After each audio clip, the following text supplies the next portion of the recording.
श्वेता, तू इस बारे में किसी को कुछ मत बताना। अगर तूने किसी को कुछ भी बताया तो सब कुछ बर्बाद हो जाएगा श्वेता। पापा, पापा, पापा उठो ना। पापा। श्वेता बेटा, मैं हूँ तुम्हारे लिए, तुम खुद को अकेला मत समझो, मैं रखूंगा तुम्हारा ख्याल। श्वेता, ये पास्ट की बातों पर ना आंसू बहाने से कुछ भी नहीं होने वाला। I mean, तेरा प्रेजेंट भी उसी में डूब जाएगा। आज में जी, आने वाले कल के लिए जी, गुजरे हुए कल में नहीं। मैंने तो सोचा था ये प्यार व्यार लव शब्द के चक्कर से हमेशा के लिए दूर हो जाऊंगा, लेकिन श्वेता, जब तुम्हें देखा तो मैं अपनी फीलिंग्स नहीं रोक पाया। मेरा दिल मुझे एक बार फिर से प्यार करने के लिए कह रहा है।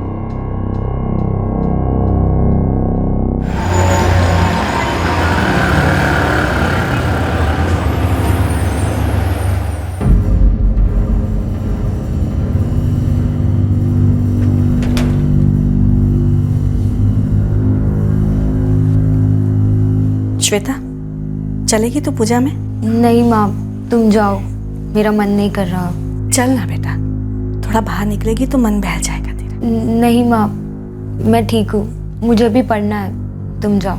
ठीक है, मुझे आते आते 7 बज जाएंगे। सुधीर आए तो उसे चाय दे देना। हाँ?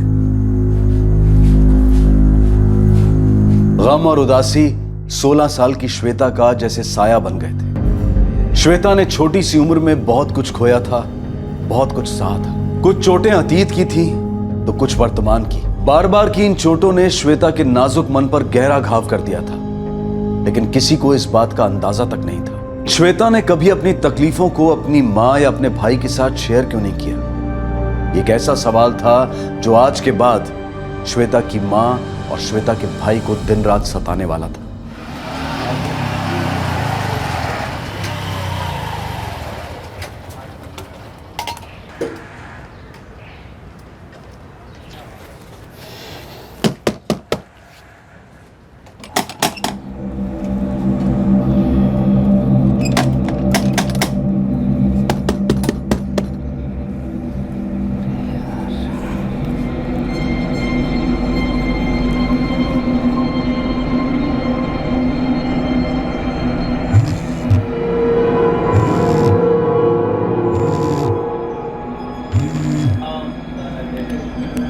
हेलो, हाँ क्या हुआ बेटा? माँ कहाँ हो तुम? कब से दरवाजा ठोक रहा हूँ। अरे मंदिर आई हूँ मैं। श्वेता है ना पर घर पे? क्या श्वेता घर पर ही है? मैं तो कब से दरवाजा ठोक रहा हूँ, खोल क्यों नहीं रही है? अरे पढ़ते पढ़ते आंख लग गई होगी उसकी, तो फोन लगा उसको। ठीक है माँ।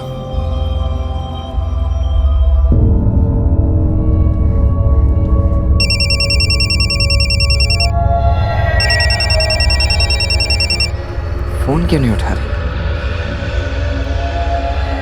श्वेता, श्वेता,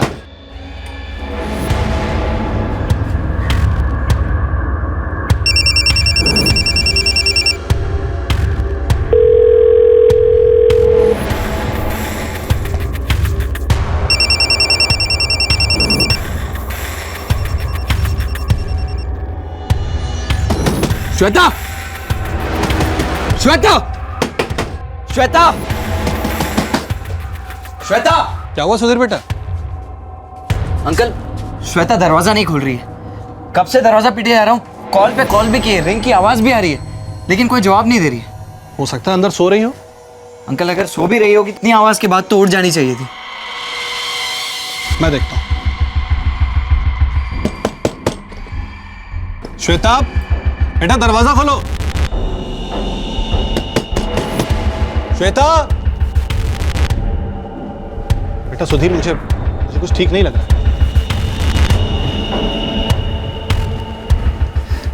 श्वेता, श्वेता, श्वेता, श्वेता, श्वेता, श्वेता।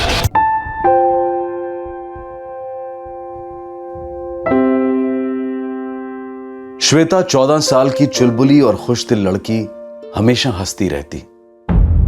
जब उसकी जिंदगी पर गमों का साया मंडराया तो अचानक से वो एक खामोश और गंभीर लड़की में तब्दील हो गई। लेकिन वक्त ने फिर करवट ली। उम्मीद की धूप ने श्वेता के मुरझाए चेहरे को फिर से खिला दिया। और उसकी मुस्कान फिर लौट आई। और फिर ये दिन आया जब श्वेता ने अपनी जिंदगी से हार मान ली।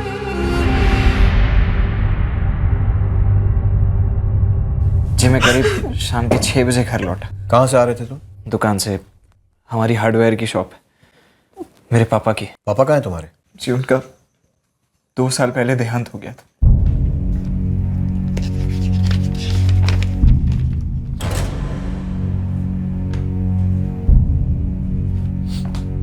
सर, अंदर के कमरे से नोट मिला है, इस मोबाइल के नीचे रखा था। क्या ये श्वेता का मोबाइल है? जी श्वेता का ही है। ये विजय तुम्हारा जीजा है?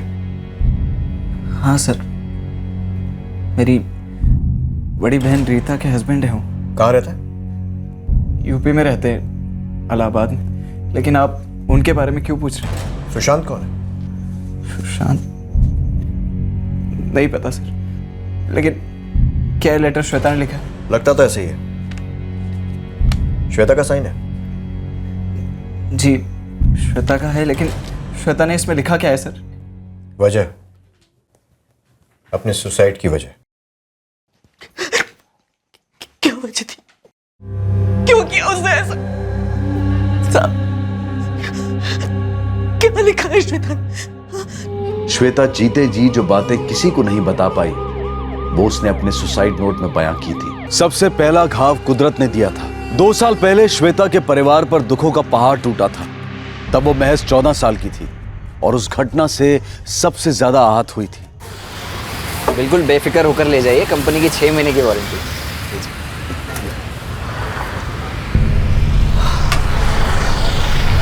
क्या हुआ पापा? छाती में दर्द हो रहा है। डॉक्टर के पास चलते हैं।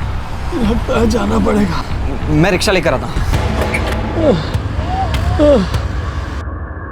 मेजर हार्ट अटैक था, हालत अभी भी नाजुक है। पर वो ठीक तो हो जाएंगे ना? देखिए, ये 24 घंटे बहुत ही क्रूशियल है उनके लिए, उनको ऑब्जर्वेशन में रखना होगा। Excuse me.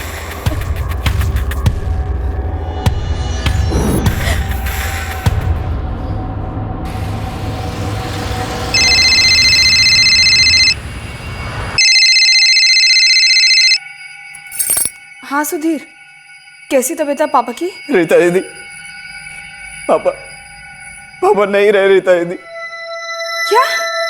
कल रात को फिर से उन्हें दिल का दौरा पड़ा और वो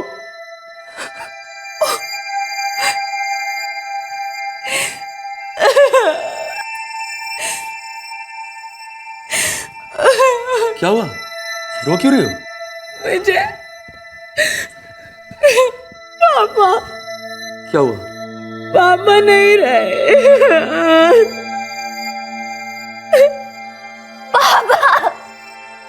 पापा, पापा उठो ना।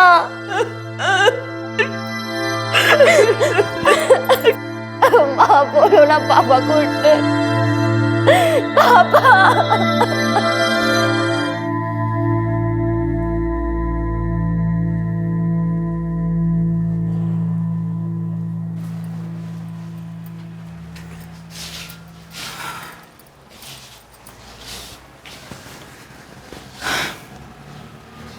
आज भी कुछ नहीं खाया श्वेता ने, बस यूं ही गुमसुम सी बैठी हुई है। उनकी सबसे लाडली थी श्वेता,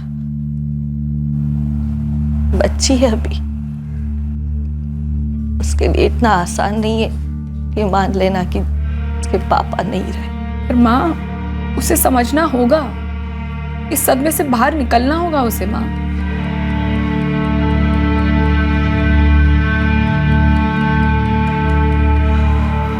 मैं श्वेता से बात करता हूँ।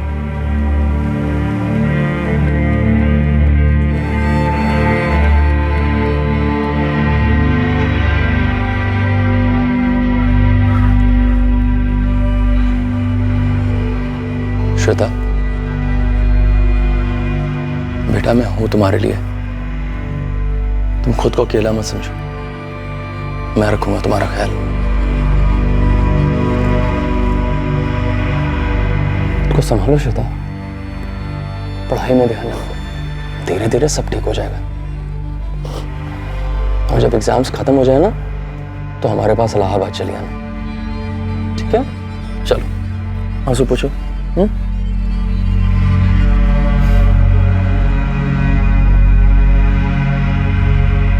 दुकान की पूरी जिम्मेदारी अब तेरे ऊपर है।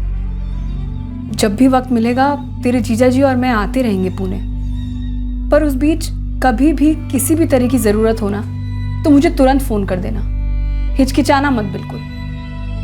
समझ रहा है ना तू? तेरे जीजा जी को भी तुम सबकी बहुत फिक्र है, खास करके श्वेता की।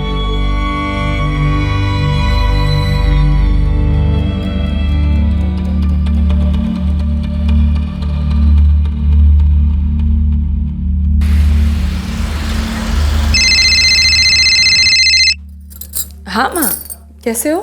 श्वेता चली गई अपने पापा के बाद। क्या ये क्या कह रहे हो माँ? कैसे हुआ ये सब? खुदकुशी कर ली उसने। खुदकुशी? मगर क्यों माँ? क्यों तो मुझे तुझे पूछना चाहिए रीता। तेरी छोटी बहन थी, बच्ची थी वो अभी, तेरी बच्ची अपने अंदर इतना बड़ा घाव लेके चुप बैठी थी और मुझे कुछ पता नहीं चला, और तूने भी मुझे कुछ नहीं बताया। हाँ, कार्ड तो मिल गया रीटा, पर मैं नहीं आ पाऊंगी। सच कहूं तो अब ये शादी ब्याह में जाने का मन नहीं करता है, और सुधीर को भी अब पूरा दिन दुकान पे ही रहना पड़ता है ना, तो मुझे नहीं लगता कि वो भी आ पाएगा। मैं समझती हूँ तुम्हारी बात माँ, पर मेरे देवर की शादी है, हमारे घर से कोई भी नहीं आएगा तो कैसा लगेगा? आप ऐसे करो, श्वेता को भेज दो। उसे अकेले कैसे भेज दूं? सुधीर को कहना उसे इलाहाबाद वाली ट्रेन में बिठा दे, या विजय उसे स्टेशन से ले आएंगे, और वैसे भी इसी बहाने थोड़ा घूम लेगी तो उसका मन बहल जाएगा। बात तो तुम सही कह रही हो, वैसे धीरे धीरे अब कुछ संभल रही है वो। और देखना माँ, यहाँ शादी के माहौल में रहेगी ना तो कुछ ही दिन में बिल्कुल खिलखिलाने लगेगी। और विजय भी काफी जोर दे रहे हैं कि कम से कम श्वेता को तो शादी पर आना ही चाहिए।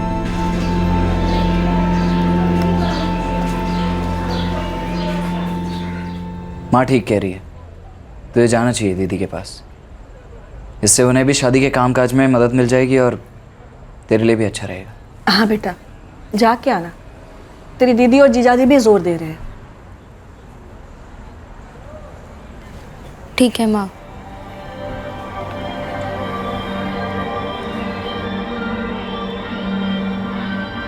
श्वेता अपनी फैमिली के जोर देने पर इलाहाबाद जाने को राजी तो हो गई, लेकिन मन ही मन उसे संकोच हो रहा था, और यह संकोच बेबुनियाद नहीं था, उसकी वजह थी।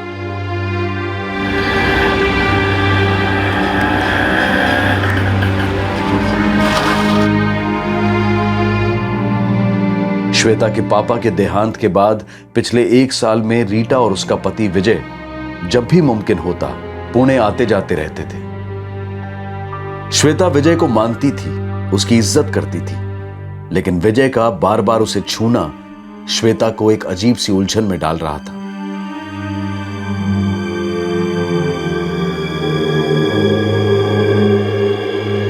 श्वेता महसूस कर पा रही थी कि विजय के छूने में कुछ ठीक नहीं है, पर वो असमंजस में थी, समझ नहीं पा रही थी वो कैसे रिएक्ट करे, कैसे रोके विजय को।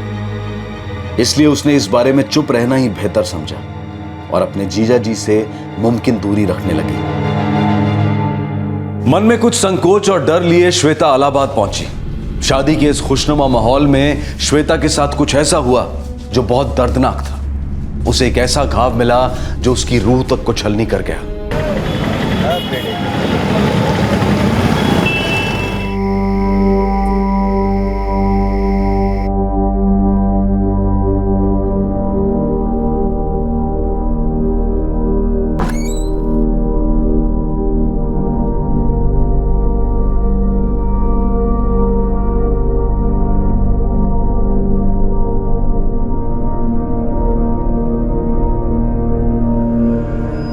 श्वेता, मैंने तुम्हें डरा दिया क्या? श्वेता, वो मेरा सर थोड़ा चकरा रहा है और रीता भी सो गई है, तो क्या तुम मेरे लिए चाय बना सकती हो? सुनो, मैं वो सामने वाले कमरे में हूँ, वहीं ले आना।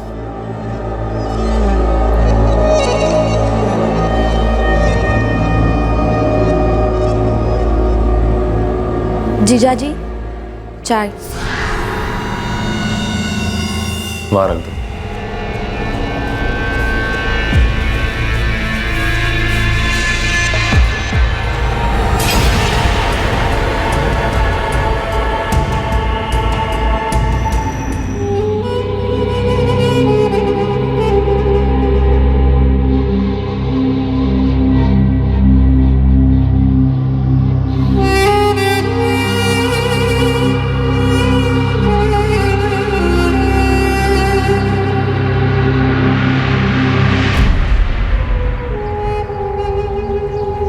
श्वेता,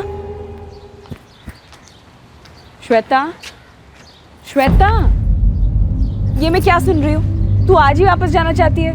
क्यों? तेरी टिकट तो कल की है ना? बस दीदी, मुझे घर जाना है, माँ के पास। श्वेता, पर हुआ क्या है?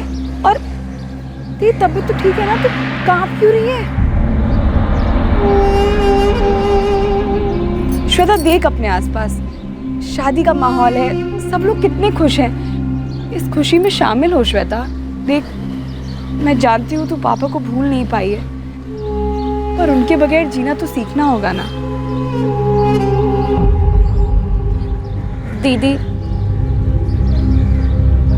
बात पापा की नहीं, बात तो कुछ और है।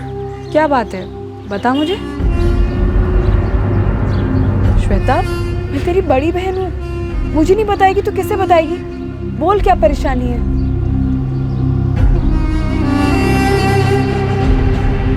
श्वेता, मासूम बच्ची पर इतने सारे जुल्म हुए, मेरी बच्ची चुपचाप अकेली सहती रही, कुछ नहीं पता भाई मुझे। तुझे तो पता था ना? तूने क्यों नहीं बताया मुझे?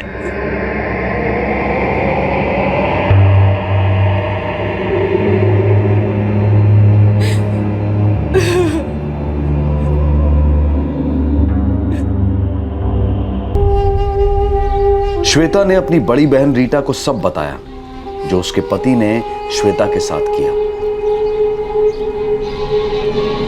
अगर विजय से पूछूंगी तो वो साफ मुकर जाएंगे, और श्वेता, अगर उसने किसी से कहा तो बात बढ़ेगी, पुलिस केस होगा, सबको पता चल जाएगा, मेरी शादीशुदा जिंदगी बर्बाद हो जाएगी, घर टूट जाएगा मेरा।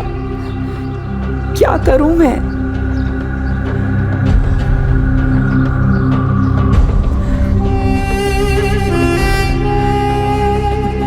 श्वेता, तू इस बारे में किसी को कुछ मत बताना। श्वेता, अगर तूने किसी को कुछ भी बताया तो सब कुछ बर्बाद हो जाएगा, मेरी जिंदगी बर्बाद हो जाएगी, मेरा घर उजड़ जाएगा, सब कुछ खत्म हो जाएगा। श्वेता,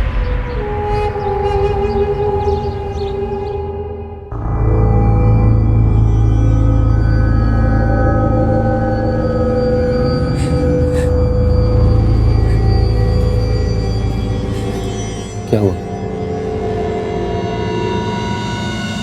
क्या बात है? बोलती क्यों नहीं?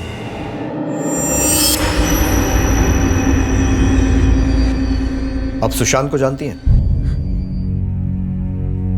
नहीं सर, श्वेता ने कभी कुछ बताया ही नहीं मुझे। उसके साथ ना सब कुछ गलत होता रहा और चुपचाप अकेली सहती रही, और जब सह नहीं पाई तो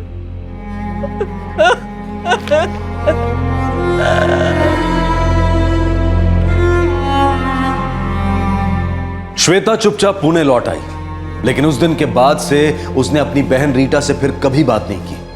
अपने जीजा से तो बात करने का सवाल ही नहीं उठता था, और ना ही श्वेता ने इस बारे में अपने घर पर कुछ बताया। श्वेता, रीता का फोन है, तुझसे बात करना चाह रही। माँ, अभी मुझे पढ़ना है, मैं बाद में बात कर लूंगी। ठीक है। अपने घाव छिपाकर खामोशी से वो अपनी जिंदगी जीने की कोशिश करने लगी, लेकिन वो घाव उसे दर्द देता रहा और श्वेता उसे सहती रही। और फिर उसकी मुलाकात निहारिका से हुई, जो कॉलेज के फर्स्ट ईयर में उसकी क्लासमेट थी।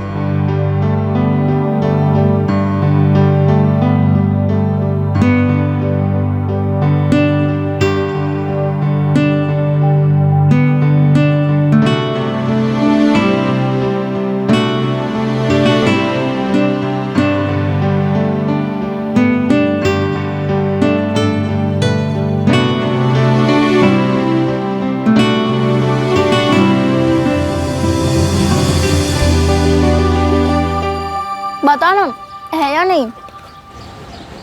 नहीं। क्या बात कर रही है? पर क्यों? क्यों क्या होता है निहारिका? नहीं है तो नहीं है। तेरा है क्या? हाँ, किसी ने प्रपोज ज़रूर किया है। वो राकेश है ना, मुझे भी अच्छा लगता है। 2 महीने से पीछे पड़ा है। तो तूने क्या सोचा निहारिका? सोचती हूँ कि पास्ट के बैड एक्सपीरियंस को भुला के ना एक नया स्टार्ट करूँ, फ्रेश। बैड एक्सपीरियंस मतलब? अरे वो मेरा एक्स बॉयफ्रेंड था ना, पूरे 6 महीने लगे उसे भुलाने में।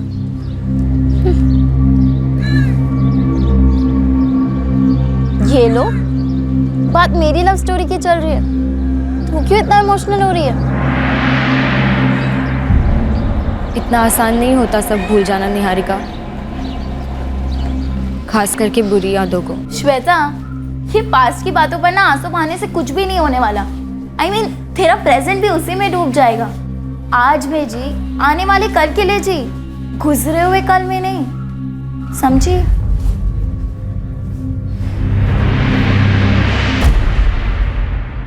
श्वेता, ये राकेश है। मैंने बताया था ना इसके बारे में, कॉमर्स में है, सीए कर रहा है। और राकेश, ये श्वेता है, मेरी स्वीट एंड साइलेंट। हाय श्वेता। हाय। अब चलो मैं तुम दोनों से बाद में मिलता हूँ। बाय। तो कैसा लगा? दिखने में तो स्मार्ट है तेरा वाला। वैसे शांत भी दिखने में काफी स्मार्ट लगता है। वो तुझे पसंद है ना? देख, मैं जानती हूँ वो तुझे पसंद है। तुझे प्रोफेसर भाटिया की नोट्स की कसम, सच बोल। पसंद तो है, पर डर लगता है। यार तू क्यों इतना डरती है? ऐसा क्या है? देख, एक मैं हूँ जो तुझसे हर एक बात शेयर करती हूँ, और एक तू है जो मुझे कुछ भी नहीं बताती। ऐसा क्या है जो तुझे इतने वक्त से खाए जा रहा है?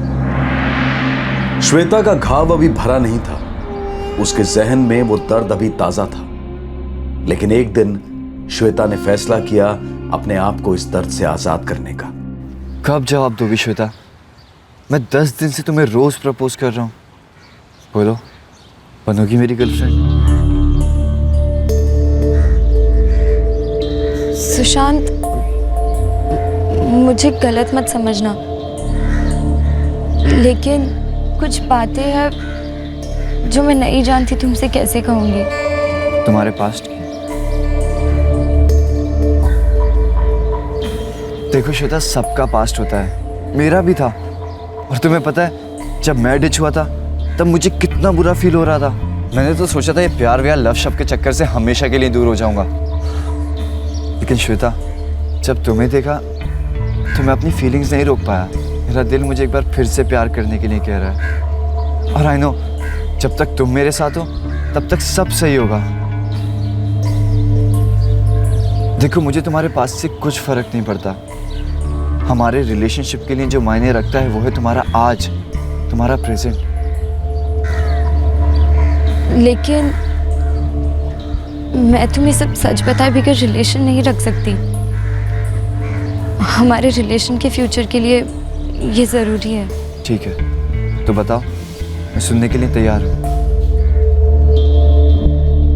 मतलब 5:30 के आसपास? हाँ, और मौत के कुछ घंटे पहले सेक्सुअल एक्टिविटीज हुई थी। विक्टिम के प्राइवेट पार्ट्स में सीमन के ट्रेसेस मिले। रेप? नहीं, रेजिस्टेंस के कोई निशान नहीं है। सेक्स म्यूचुअल कंसेंट से हुआ होगा। डॉक्टर, मैं विक्टिम का सुसाइड नोट मिला है जिसमें सुशांत नाम के किसी लड़के का जिक्र है। श्वेता के फोन से सुशांत का नंबर तो मिला, लेकिन उसका फोन स्विच ऑफ आ रहा है सर। ये उन्हीं के कॉलेज में पढ़ता है, 3rd ईयर का स्टूडेंट। उसका एड्रेस भी मिल गया है सर। प्रमोद, इसे पुलिस स्टेशन लेकर आओ। श्वेता के सुसाइड नोट में इसकी करतूतों का भी पर्दाफाश हुआ है। भले ही कंसेंट से हुआ हो, लेकिन श्वेता नाबालिग थी, तो केस तो रेप का ही बनेगा।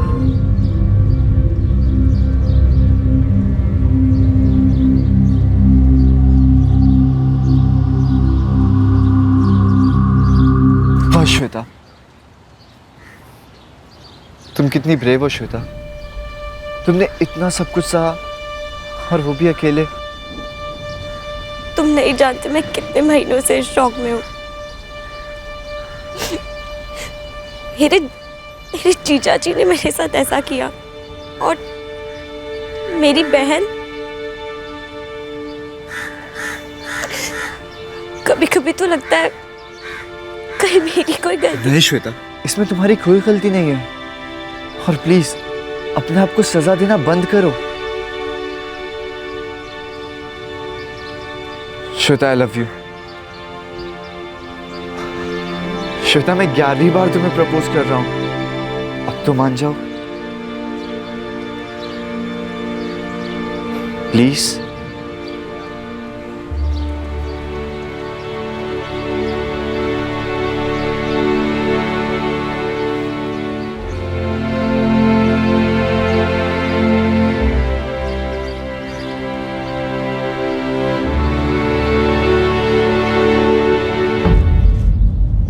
क्या हुआ श्वेता? एक किसी तो है। सुशांत, मुझे ये सब एक्चुअली। श्वेता, तुम क्यों डर रही हो? और बॉयफ्रेंड गर्लफ्रेंड में तो किस नॉर्मल सी बात होती है, ये तो तरीका होता है ना प्यार दिखाने का। पर सुशांत, मुझे इन सब चीजों से कैसे कहूँ मैं तुमसे, बस मुझे ठीक नहीं लगता, पता नहीं क्यों। श्वेता, ज्यादा मत सोचो, और इसमें कुछ भी गलत नहीं है। शायद पहली बार था इसलिए तुम्हें ऐसा लगा, लेकिन देखना धीरे धीरे चल के ना तुम्हें सब अच्छा लगने लगेगा। मैंने सुशांत से कुछ नहीं छुपाया, हर बात बता दी उसे, क्योंकि मैं उससे प्यार करती थी और मुझे विश्वास था कि वो भी मुझसे प्यार करता है।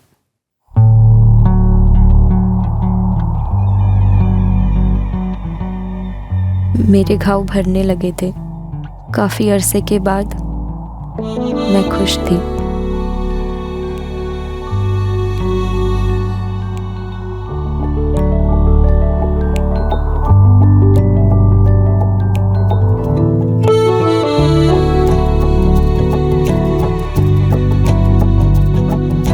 सुशांत, मुझे डर लगता है। डर कैसा? प्यार करती हो ना मुझसे? हाँ। तो बस मुझे भी प्यार करने दो।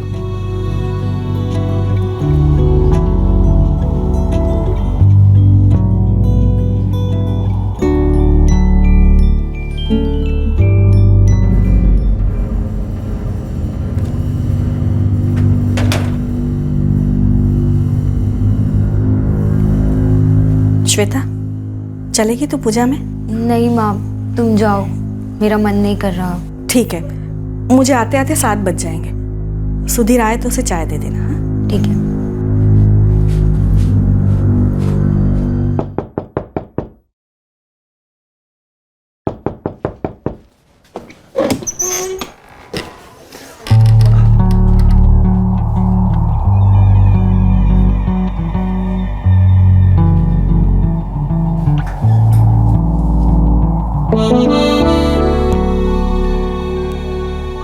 श्वेता, आज हमारे रिलेशन को पूरे 2 महीने हो चुके हैं, तो आज का सेलिब्रेशन थोड़ा स्पेशल होना चाहिए ना। सर सर सर कहाँ ले जा रहे हैं आप मेरे बेटे को? किया क्या है इसने? सर, मैंने कुछ नहीं किया सर, और श्वेता के साथ तो मेरी कैजुअल फ्रेंडशिप थी बस। तूने कैजुअल फ्रेंडशिप के नाम पे श्वेता के साथ क्या क्या किया, सब उसके सुसाइड नोट में उसने लिखा है, समझा? डालो इसे गाड़ी में।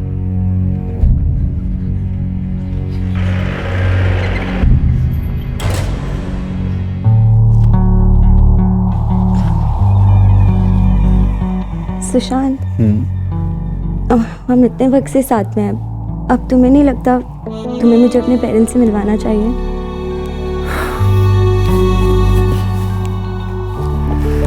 तुम्हें पता है श्वेता, तुम कितनी ब्यूटीफुल हो, इतनी ब्यूटीफुल हो कि तुम आराम से कॉलेज की रोज क्वीन बन सकती हो। सुशांत, मैं अपने माँ और भैया को बता दूँ हमारे बारे में? तुम मिलोगे ना उनसे? पहले तुमसे तो ठीक से मिल लो। बात को टालो मत, बोलो ना। सुशांत, बताओ ना। सर मैंने श्वेता के साथ कोई जबरदस्ती नहीं की, और हमारे बीच में जो कुछ भी हुआ वो हम दोनों की मर्जी से हुआ था। लेकिन धोखा और झांसा एक तरफा था, राइट? सिर्फ तेरी तरफ से। नहीं सर, ऐसा कुछ भी नहीं है। मैंने श्वेता को कोई धोखा नहीं दिया। सुशांत ने मुझे धोखा दिया, खिलवाड़ किया मेरे साथ। वो सिर्फ मुझसे फिजिकल रिलेशन रखना चाहता था। उसकी सारी बातें झूठ थी। जब मैंने रिश्ता आगे बढ़ाना चाहा तो वो चला गया मुझे छोड़कर। उसे तो पता था मुझ पर क्या गुजरी है, फिर भी उसने ऐसा क्यों किया?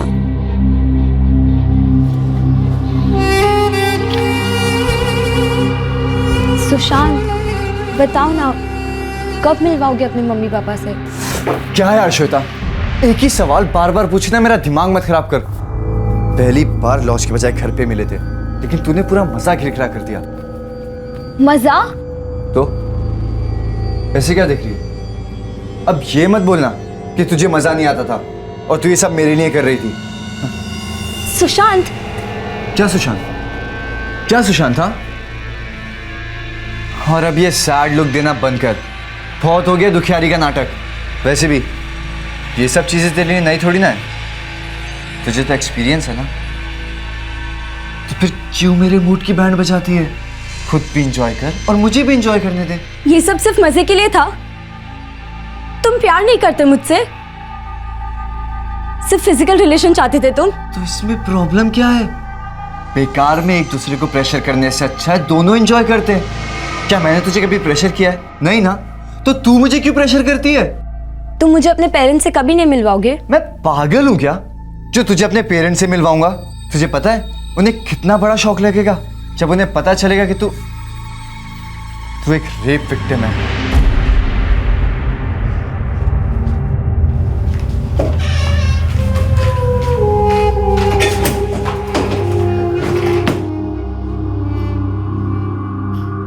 तू एक रेप विक्टिम है।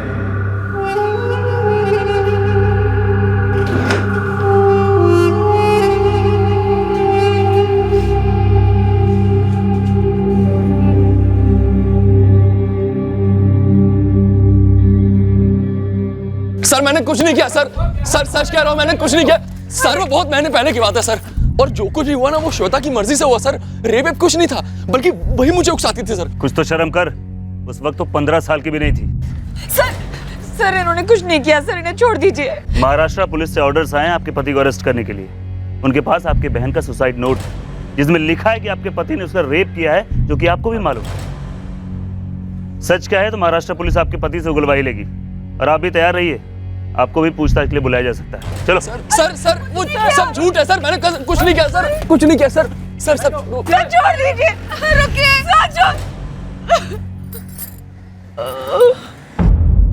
मेरी समझ में नहीं आ रहा मैं क्या करूं। तंग आ गई हूं मैं, खुद पर शर्म महसूस होती है। मेरे साथ ही ऐसा क्यों होता है? बहुत अकेली हो गई हूं। मुझे पापा की बहुत याद आती है, बहुत मिस करती हूँ उन्हें। अब बस उनके पास जाना चाहती हूँ। माँ, भैया, माफ कर देना मुझे, अब नहीं जीना है मुझे, और नहीं सह सकती मैं।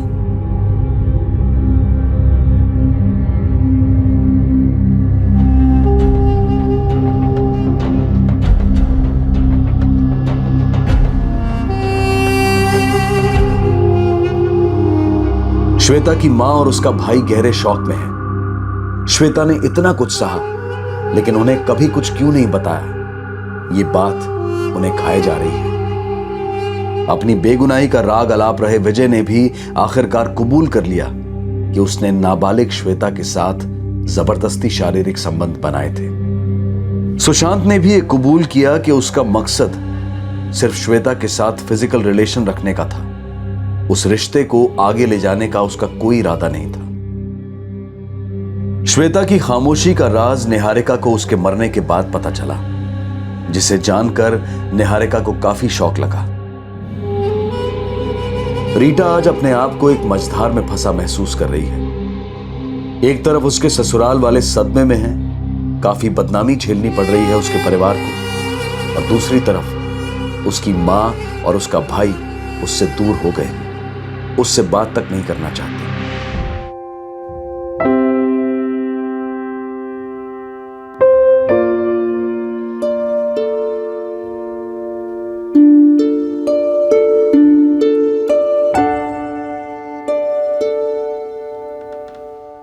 जिंदगी ने श्वेता को कई गहरे घाव दिए। इतनी छोटी सी उम्र में उसे कई शारीरिक, मानसिक और भावनात्मक यातनाओं से गुजरना पड़ा। अपने पिता को खोने के बाद वो वैसे ही जज्बाती तौर पर कमजोर हो गई थी।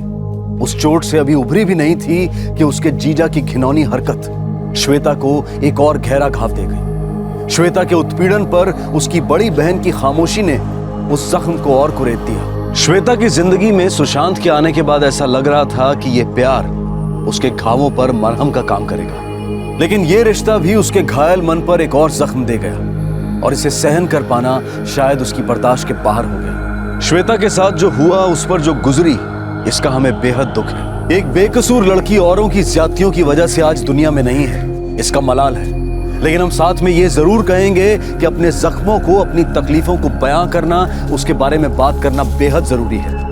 फिर चाहे वो बात अपने परिवार के किसी सदस्य से की जाए, अपने किसी दोस्त से, या फिर किसी काउंसलर से। हम मानते हैं कि श्वेता उम्र के जिस पड़ाव पर थी, उस उम्र में जिंदगी में आते उतार चढ़ाव से जूझना आसान नहीं होता, और जब ट्रॉमा शारीरिक सीमाओं को लांघकर मानसिक आहत पहुंचाने लगे तो उससे उबरना और मुश्किल हो जाता है। इसलिए जरूरी हो जाता है कि इंसान अंदर ही अंदर घुटने की बजाय अपने दर्द को बिना किसी हिचकिचाहट की आवाज दे।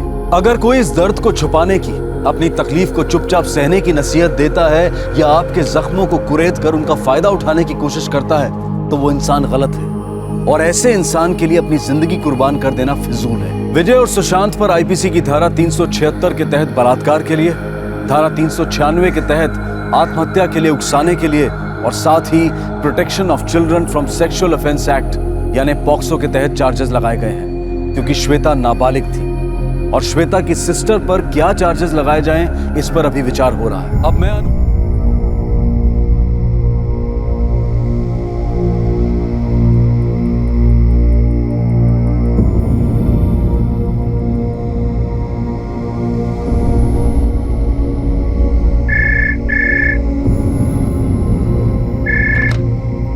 नमस्कार, दिल्ली पुलिस। मुझे आपको कुछ बताना है। जी कहिए। मैंने अपनी बीवी और बच्चे को मार डाला। आप कौन बोल रहे हैं? कहां से बोल रहे हैं? Hello hello hello hello. Arjun Sinha, Shantiganj sector 4 से बोल रहा हूँ। शांतिगंज सेक्टर 4 में कहा? Hello hello.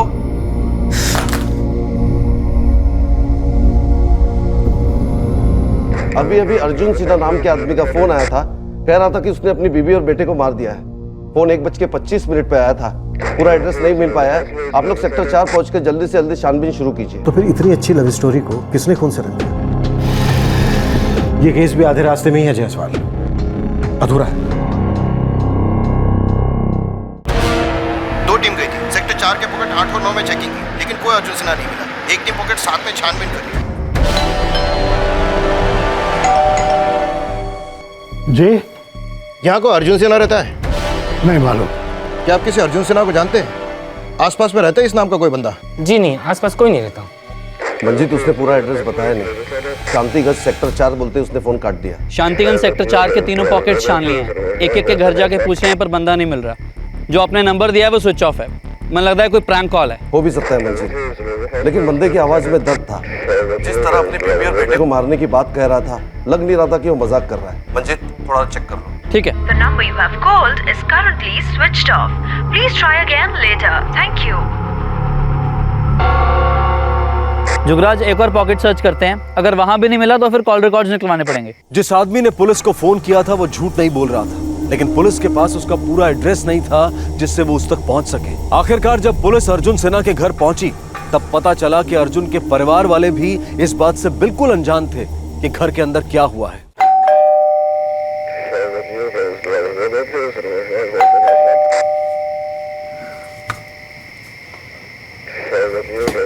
क्या बात है साहब? जी आप किसी अर्जुन सिन्हा को जानती है? यही आसपास में कहीं रहता है। मेरा बेटा है अर्जुन। इस वक्त क्या हो, घर पे है? हाँ, अपने कमरे में सो रहा है, लेकिन आप बताएं तो बात क्या है? कौन आया गायत्री इतनी रात? ये पुलिस वाले हैं, देखिए ना अर्जुन के बारे में पूछताछ कर रहे हैं। मंजित अर्जुन सिन्हा का घर मिल गया है। एड्रेस है 13/145, पॉकेट नंबर 6। साहब क्या बात क्या है? ये देखिए हमें अर्जुन सिन्हा का फोन आया था, कहा कि उसने अपनी बीवी और बेटे को मार डाला है। ये क्या कह रहे हैं आप? नहीं साहब, आपसे जरूर किसी ने मजाक किया होगा। मेरा बेटा, बहू और पोता तो अंदर सोए वो कमरे में। लेकिन हमें चेक करना होगा। पापा क्या हुआ? बताता हूँ इमरान। कौन सा कमरा है अर्जुन का? साहब मैं आपसे कह रही हूँ ना, गलतफहमी हुई है आपको। अभी पता चल जाएगा। ये कमरा है अर्जुन का? साहब ये अर्जुन, अर्जुन।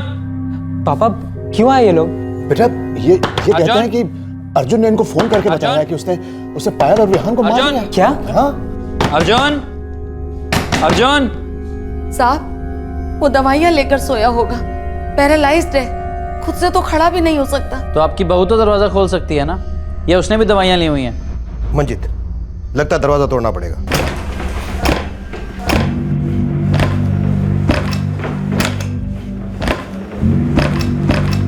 बीवी और बच्चा दोनों मर चुके हैं। हे भगवान, ये सब कैसे हो गया?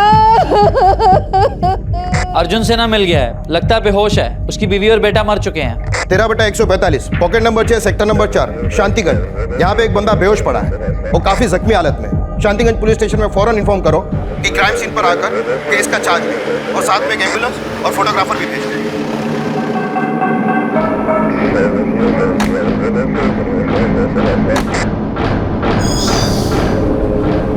यही अर्जुन सिन्हा? जी सर, जिंदा है।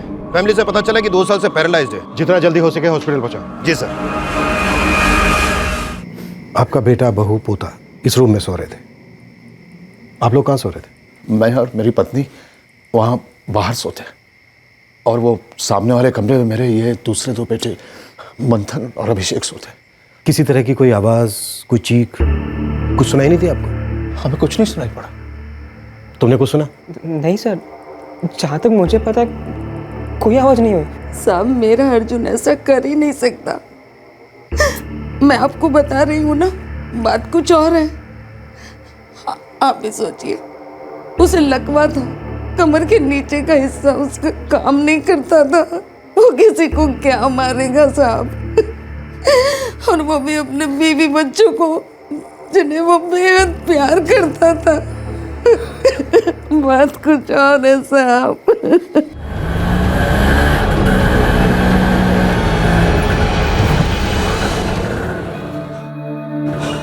क्या हुआ यहाँ पर? मेरी बेटी कहाँ है?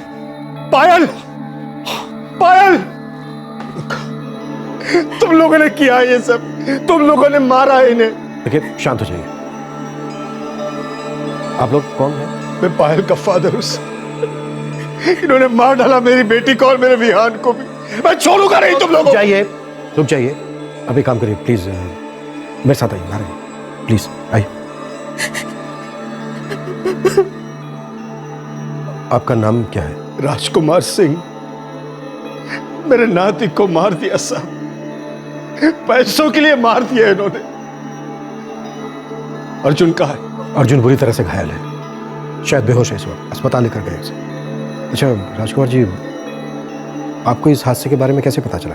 रात के करीब 1:20 पर मुझे फोन आया था अर्जुन का।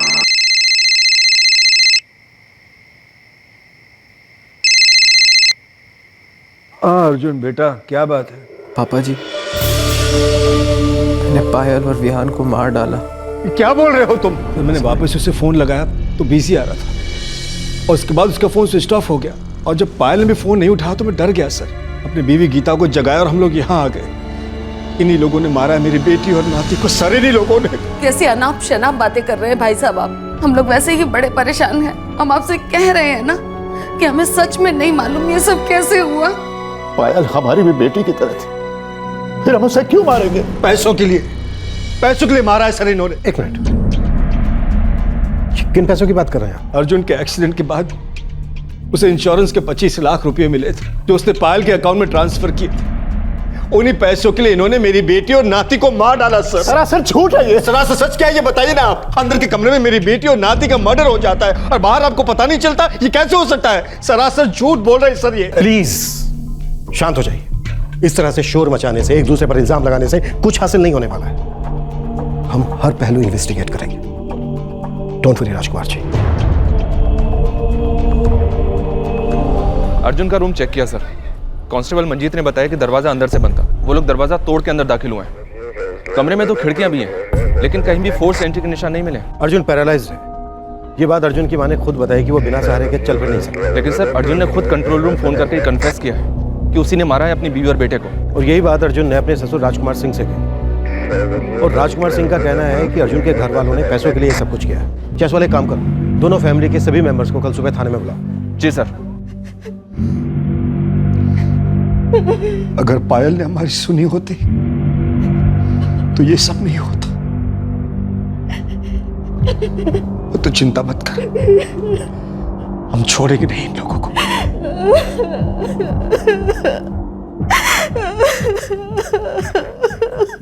क्या वजह थी इन दोनों हत्याओं की? क्यों अर्जुन ने पहले अपने ससुर को और फिर बाद में पुलिस को फोन करके ये कहा कि उसने अपनी बीवी और बच्चे को मार डाला है, जबकि उसके ससुर राजकुमार सिंह का कहना था कि अर्जुन का परिवार ही इन हत्याओं के लिए जिम्मेदार है। घर में 2 हत्याएं हुई थी, लेकिन परिवार के किसी भी सदस्य को इसकी भनक कैसे नहीं लगी? आखिर क्या हुआ था उस रात, उस घर में, उस कमरे में?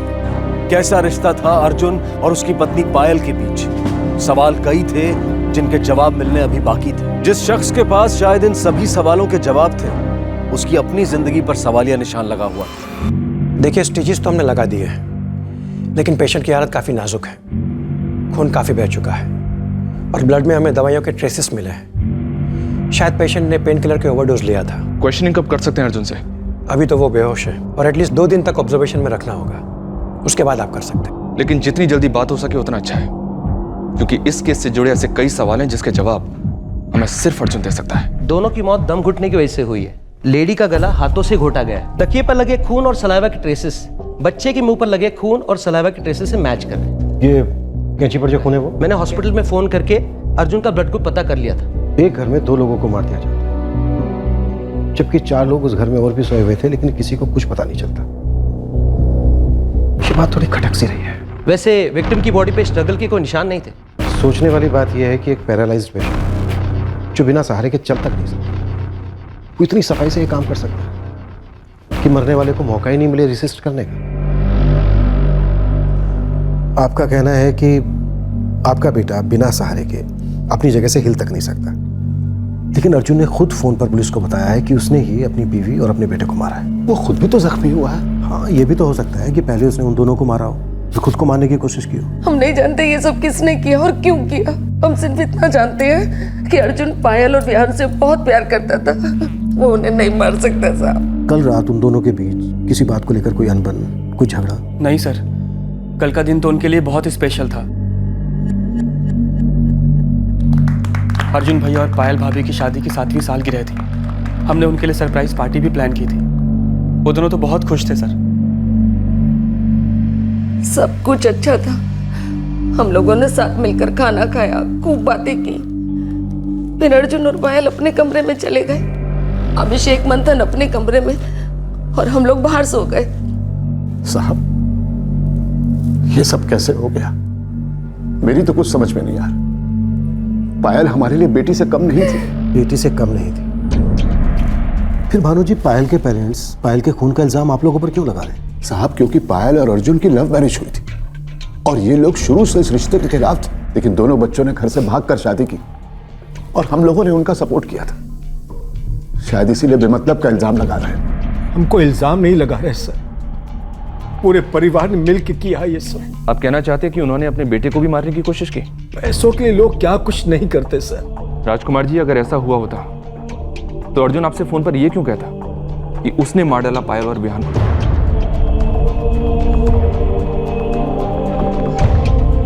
ये अर्जुन के बैंक स्टेटमेंट की कॉपी है। अर्जुन के अकाउंट से पायल के अकाउंट में कोई पैसे ट्रांसफर नहीं हुआ। हाँ, इंश्योरेंस का पैसा अर्जुन के अकाउंट में ट्रांसफर हुआ था, जो अभी भी अर्जुन के अकाउंट में ही है। सर, भैया भाभी एक दूसरे से बहुत प्यार करते थे, और जब से भैया पैरालाइज्ड हुए थे तब से तो भाभी उनका और भी ज्यादा ख्याल रखने लगी थी। आराम से।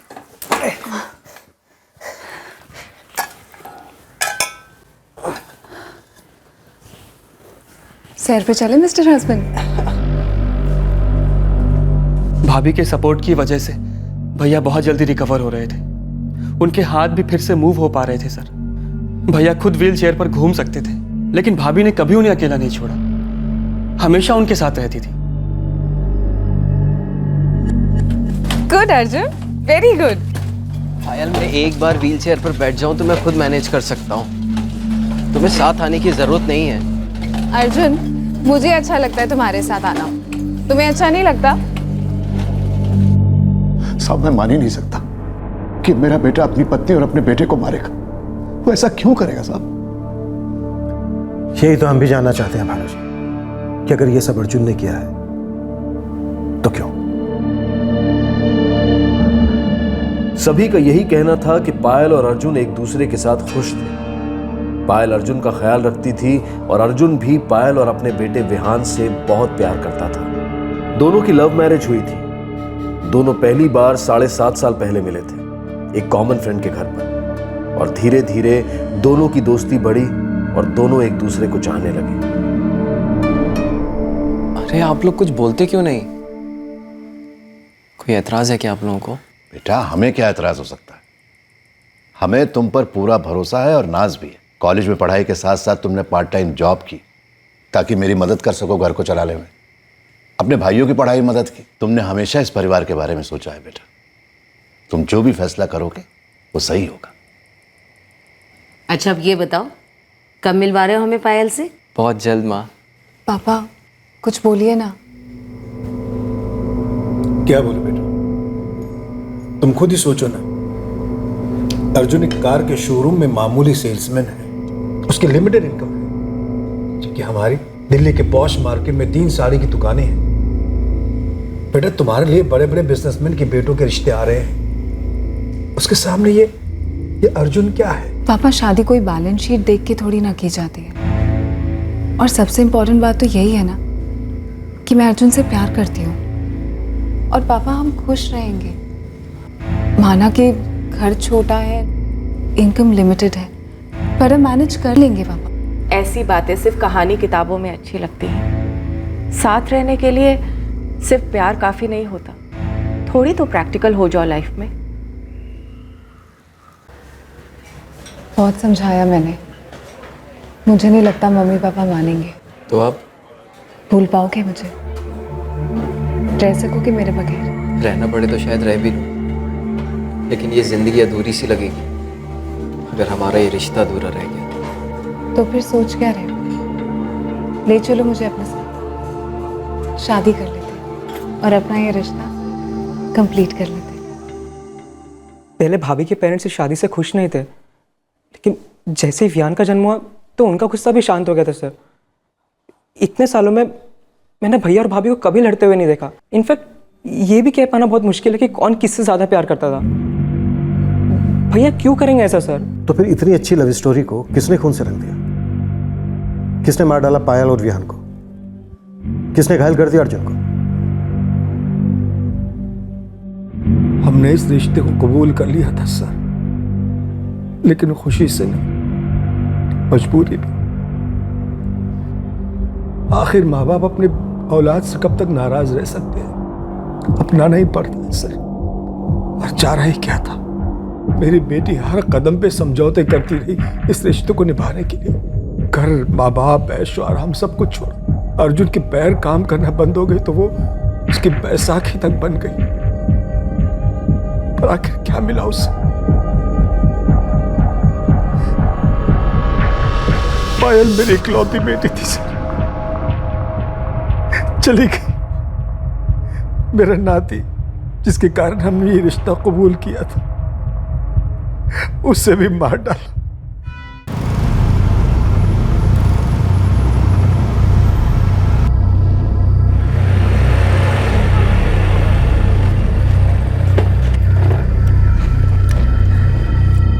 सर, क्या सच में पायल और विहान का खून हो गया? तुम क्यों जानना चाहते हो? तुम कौन हो? मैं अर्जुन का दोस्त हूँ सर, वीरेंद्र।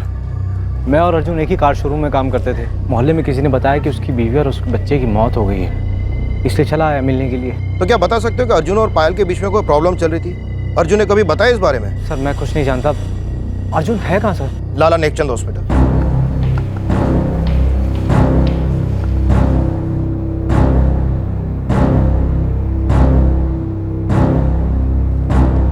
सर कैसी हालत है अर्जुन की? तुम कौन हो? जी मैं वीरेंद्र हूँ, अर्जुन का दोस्त। अर्जुन पहले से बेहतर है, लेकिन डॉक्टर का कहना है कि उसे कुछ दिन ऑब्जर्वेशन में रखना होगा। तुम उसके दोस्त हो ना? तुम्हें पता है क्यों उसने अपने बीवी और बच्चे को मार डाला? हमने आसपास के लोगों से पूछा है, वैसे सबने कहा है कि उन दोनों में तो बड़ा प्यार था। सर सबकी तरह मैं भी शॉक्ड हूँ, मुझे यकीन ही नहीं हो रहा कि अर्जुन और पायल की प्रेम कहानी का एक हिस्सा अधूरा था, और उस अधूरे हिस्से का आधा सच वीरेंद्र जानता था और आधा अर्जुन।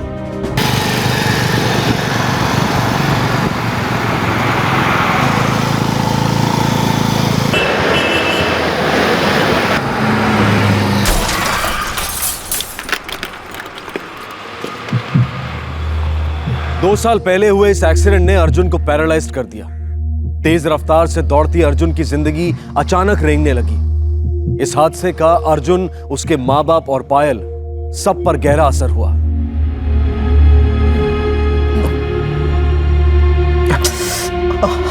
रहने दो, मैं खिला रही हूँ ना। मैं खुद खा लूंगा। हाँ खा लोगे, लेकिन धीरे धीरे खाओ, भरने में वक्त तो लगेगा ना। अच्छा भी जिद मत करो, ये लो खाओ।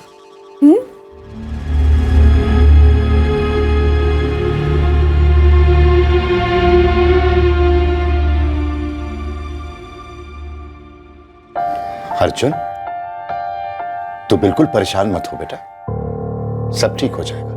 हाँ बेटा, तेरे पापा की दुकान ठीक ठाक चल रही है, मंथन भी काम पर लग गया है और कुछ ही दिनों में अभिषेक भी काम पर जाना शुरू कर देगा। बेटा मायूस नहीं होते, देख तूने हमेशा इस घर को संभाला है, अभी हमारी बारी है। हम सब तेरे साथ हैं बेटा। डॉक्टर ने कहा है मेरी कमर के नीचे का पूरा हिस्सा पूरी तरह से डैमेज हो गया, मैं शायद कभी चल भी नहीं पाऊंगा। जो चीज अपने हाथ में नहीं होती ना, उसे वक्त पर छोड़ देना चाहिए। वक्त हर जख्म भर देता है।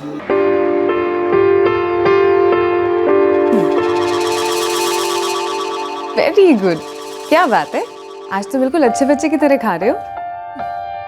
वैसे अर्जुन, मैं सोच रही थी क्यों ना मैं वापस जॉब ज्वाइन कर लूं। अब तो विहान भी बड़ा हो गया है, तुम्हें क्या लगता है जॉब कर लूं?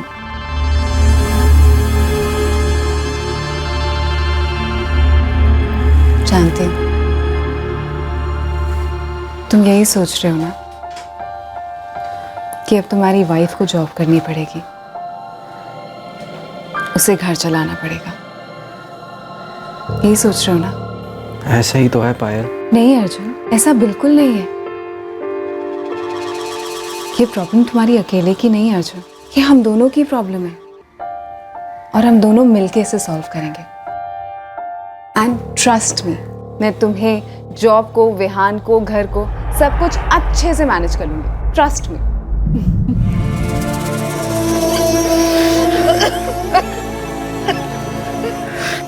अर्जुन को होश आ गया साहब जी। डॉक्टर का क्या कहना है? उन्होंने कहा 24 घंटे और रुक जाना चाहिए, और उसके बाद अगर थाने भी लेके जाना है तो कोई दिक्कत नहीं है। ठीक है, हम कल ही बात करेंगे अर्जुन से। जायसवाल सर, अभी एक दिन और लगेगा ये जानने के लिए कि आखिर उस रात हुआ क्या था। क्या पता शायद उससे पहले भी कुछ हुआ हो। सर हमने अर्जुन के रूम को दोबारा चेक किया था, लेकिन फोर्स्ड एंट्री के कहीं कोई निशान नहीं मिले और अर्जुन ही एकमात्र ऐसा है जिस पर शक किया जा सकता है। अब पता ये लगाना है कि अर्जुन ने ऐसा किया क्यों। वैसे सर वजह कोई बहुत बड़ी होनी चाहिए, क्योंकि जिससे पूछो वो यही कहता है कि पति पत्नी में बहुत गहरा प्यार था, पायल की सब इज्जत करते थे और पिछले 2 साल से पायल अपने पैरालाइज्ड पति की सेवा कर रहे थे। यही बात तो समझ में नहीं आ रही है। अगर सच में ये सब कुछ अर्जुन ने किया है तो जिस पत्नी ने उसके लिए अपने माँ बाप को छोड़ दिया, हर मुसीबत में उसके साथ खड़ी थी, ऐसा भी क्या हो गया होगा उन दोनों के बीच कि उसने अपनी पत्नी को मार डाला, यहां तक कि अपने बच्चे को मार डाला, खुद को घायल कर लिया। शायद उसने खुद को मारने की कोशिश की होगी सर। अब या तो वो कामयाब नहीं हो पाया या फिर आधे रास्ते में उसकी हिम्मत टूट गई। ये केस भी आधे रास्ते में ही है जायसवाल, अधूरा है। कल अर्जुन की गवाही इस केस को पूरा करेगी।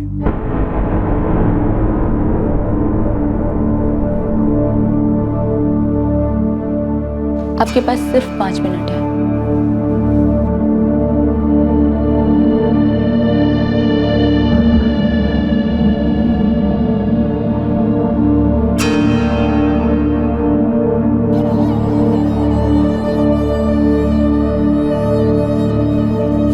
कैसा रहा दिन? अच्छा था। तुम्हारा? बहुत अच्छा। सीलिंग फैन से अच्छी दोस्ती हो गई है। क्या अर्जुन, फिर से नेगेटिव बात? सॉरी। अच्छा मैं जल्दी से मुंह हाथ धोआती हूँ, उसके बाद साथ बैठ के चाय पियेंगे और फिर गार्डन जाएंगे। विहान का भी बहुत मन है। ओके। मैं अभी आती हूँ।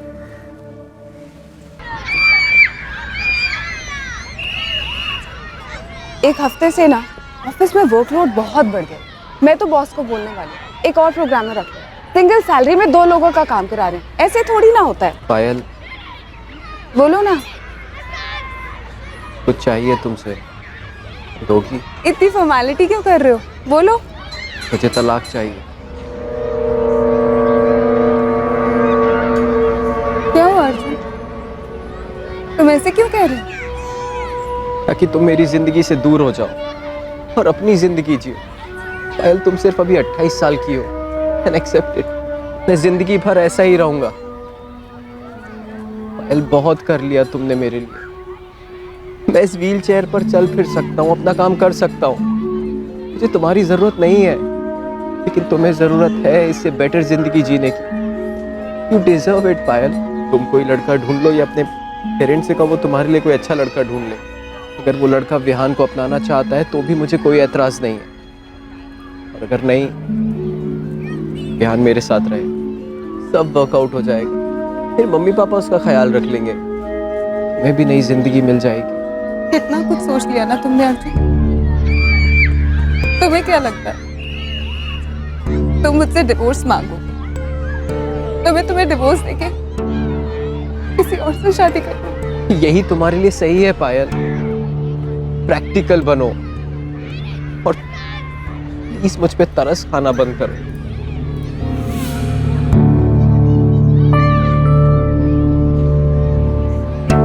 मैं तुम्हारे साथ इसलिए नहीं हूं क्योंकि मैं तुम पे तरस खा रही हूं, बल्कि इसलिए क्योंकि मैं तुमसे प्यार करती हूँ। I love you, idiot। अगर तुम्हारे साथ ऐसा कुछ हुआ होता ना तो मैं तुम्हें कब का छोड़ देता। हो गया उकसाना, लेकिन तुम जो कह रहे हो ना कभी नहीं मानूंगी। मैं तुम्हारे साथ रहना चाहती हूँ हमेशा। I need you Arjun. तुम्हें होना तो मुझे तुम्हारी जरूरत है। मैं हमेशा तुम्हारे साथ रहूंगी, तुम्हें छोड़ के नहीं जाऊंगी। इतनी जल्दी तो तुम्हारा पीछा नहीं छोड़ूंगी, इसलिए अपने स्मार्ट सजेशंस ना अपने पास ही रखा करो, समझे?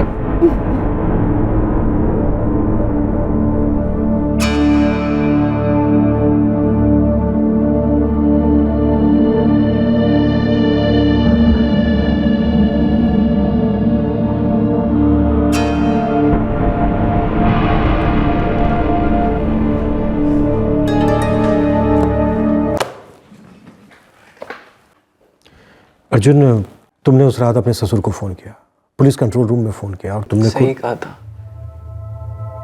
मैंने ही मारा अपनी बीवी और अपने बेटे को। और उसके बाद खुद को मारने की कोशिश की। हाँ, लेकिन ऐसा कर नहीं पाए। कमजोर पड़ गए, डर गए। जी। लेकिन अपनी बीवी को मार डाला, बच्चे को मार डाला, तब डर नहीं लगा? लगा था, डरा भी था, दुखी भी बहुत था।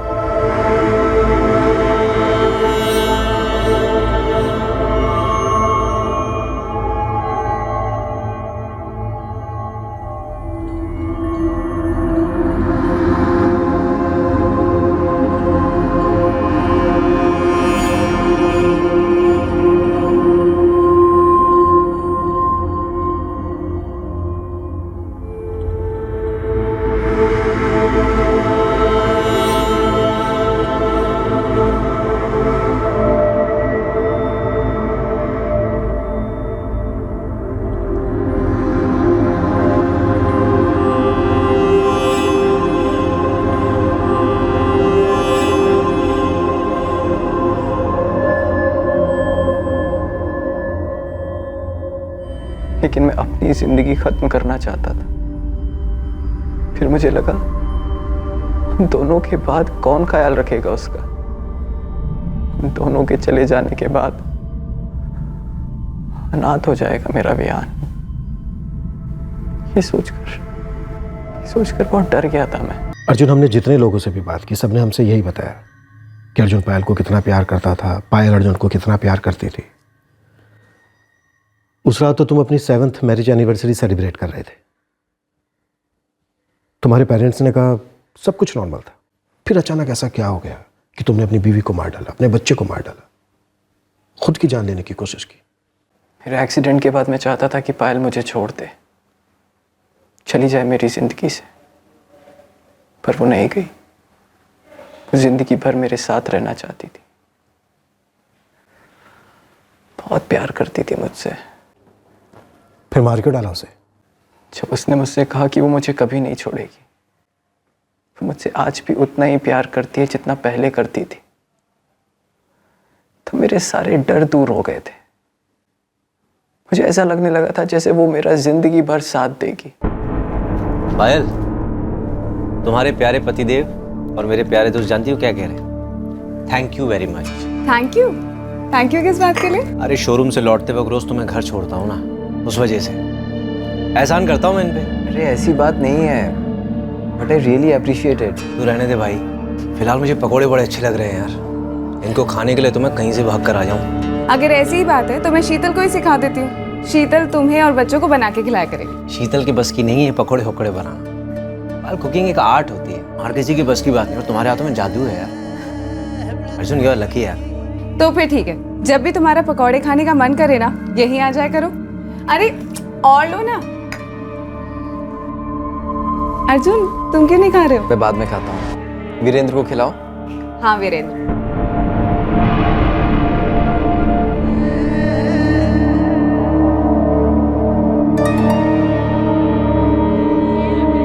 कैसा अर्जुन? बस ठीक हूँ। वीरेंद्र पकौड़े बनाओ ना। अर्जुन समझाया यार अपनी वाइफ को, रोज एक ही सवाल पूछती बार बार। मैं देख रहा था वीरेंद्र और पायल नजदीक आ रहे थे। शक होता पर खुद को ही टोकता, कहता सिर्फ दोस्त हैं दोनों, मुझे ऐसे नहीं सोचना चाहिए। मुझे शक तो था, पर रहा सहा शक तब दूर हो गया जब पायल ने खुद आके मुझसे कहा जो उसके दिल में था।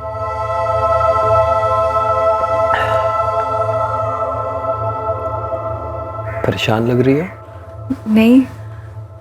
नहीं तो। कहना चाहती हो कुछ?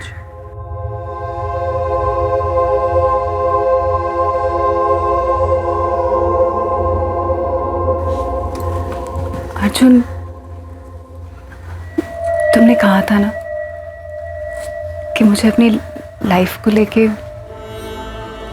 मेरा मतलब है अर्जुन, मैं नहीं जानती थी कि मेरे मन में कभी किसी के लिए कोई फीलिंग्स आएंगी या नहीं।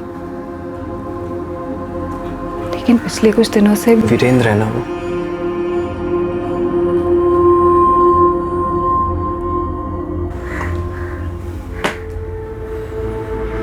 अंदाजा था मुझे खुद समझ में नहीं आया ये सब हो गया। एक आप वीरेंद्र को पसंद करने लग गए। मैंने कहा था तुमसे मुझे छोड़ के चले जाने को, लेकिन तुमने कहा कि तुम मुझसे जिंदगी भर प्यार करोगे। उस दिन तुम दुनिया में सबसे बढ़कर हो गई थी मेरे लिए, मेरे जीने की उम्मीद बन गई थी तुम। अर्जुन, मैं सच कह रही हूँ, मैंने खुद कभी नहीं सोचा था कि मैं कभी तुम्हारे अलावा किसी और को पसंद कर पाऊंगी, किसी और को चाहने लगूंगी, उसके साथ शादी के बारे में सोच लूंगी। मैंने कभी नहीं सोचा था।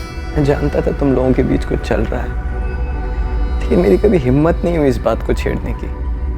मुझे डर था कि मेरा शक सही निकला तो मुझे तुम्हारे मुंह से सुनना पड़ेगा कि तुम मेरी जिंदगी से जाना चाहती हो। मुझे अकेला अधूरा छोड़ के उनकी बढ़ती नजदीकियां मैं बर्दाश्त नहीं कर पा रहा था। वीरेन मेरा दोस्त था, मैं उससे भी कुछ नहीं कह सकता था। वो रोज मेरे घर आता, पायल उसे देखकर मुस्कुराती। मैं सोचकर भी डरता था कि एक दिन पायल मुझे छोड़कर उसके पास चली जाएगी, सब खत्म हो जाएगा। फिर मेरा ख्याल कौन रखेगा? मेरे विहान का ख्याल कौन रखेगा? जिंदगी भर एक अधूरापन सा सताएगा। वीरेंद्र का खुद का अपना परिवार था, वो अपना परिवार भी तोड़ रहा था। हम सबकी जिंदगी बिखेर रहा था वो।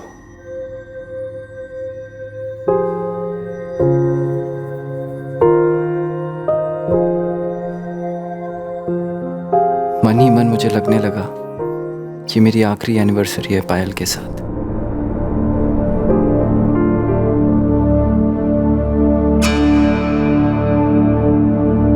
तुमने अपनी बीवी, अपने बेटे को मारा है। जज्बात चाहे तुम्हारे जो भी रहे हो, लेकिन इस वक्त तुम हो एक खूनी। अपनी बीवी, अपने बेटे का गला तुमने अपने हाथों से घोटा, और जब अपनी जान पर आई तो हाथ कांप उठे तुम्हारे। डरा नहीं था मैं खुद को भी खत्म करने वाला था, इसीलिए दवाइयों का हैवी डोज लिया था। मैंने खुद पर वार करना शुरू किया, लेकिन रुक गया। मैंने इसलिए खुद को नहीं मारा ताकि आप लोगों को बता सकूं अपने गुनाह के बारे में। मुझे डर था कहीं मेरे माँ बाप या मेरे भाइयों पर मेरे गुनाह का इल्जाम ना आ जाए, इसलिए मैंने पायल के पापा को भी फोन करके बता दिया था। सर, मैं जीने की चाहत खो चुका हूं, सांस ले रहा हूं, जी नहीं रहा हूं।